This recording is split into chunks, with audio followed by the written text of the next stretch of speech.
سلامونه هایلایټ ته ښه راغلی.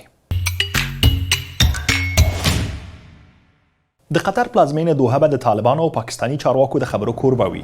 تمه ده په دې خبرو کې د اوربند د تمدید او د وروستیو نښتو اړوند مسایل وڅېړل شي. د راپورونو له مخې د طالبانو دفاع وزیر ملا محمد یعقوب مجاهد د طالبانو د پلاوي مشري کوي.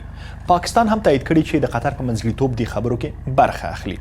د پاکستان صدر اعظم شهباز شریف د کابینې ناسته کې ویلي چې که طالبان د پاکستان د په خبره جایز شرایط ومني دوی هم خبرو ته چمتو دي.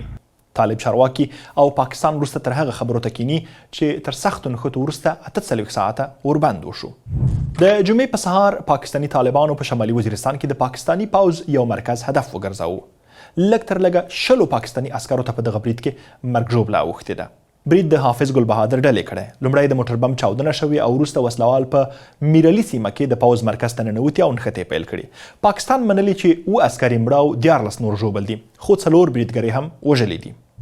د امریکا متحده ایالاتونو ولسمشر ډانلډ ټرمپ وایي د اوکراین د جګړې د پای ته رسولو په باب له خپل روسي سیال ولادیمیر پوتین سره د هنګري په پلازمینه بوداپست کې ګوري. ټرمپ له پوتین سره اوږدې ټلیفوني خبرې کړي. ټرمپ تېره اونۍ اوکراین ته د تاماهاک توغندیو د لیږلو خبر ورکړی و، هغه ګام چې د جنګ د پای ته رسولو په برخه کې پر روسیې لا زیات فشار راوړلی شي.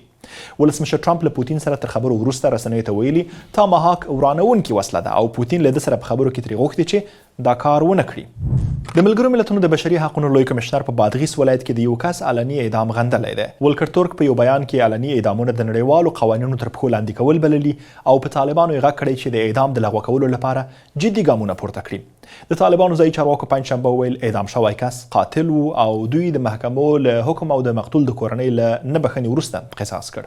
د افغانستان د کرکټ ملي لوبغاړي زیمبابوې ته ورسېدل. تمه ده چې د افغانستان او زیمبابوې د کرکټ ملي ټیمونه د دوشنبې په ورځ خپله ټیسټ لوبه پیل کړي. تر هغه وروسته به دواړه ټیمونه 3 شلوره لوبې هم وکړي.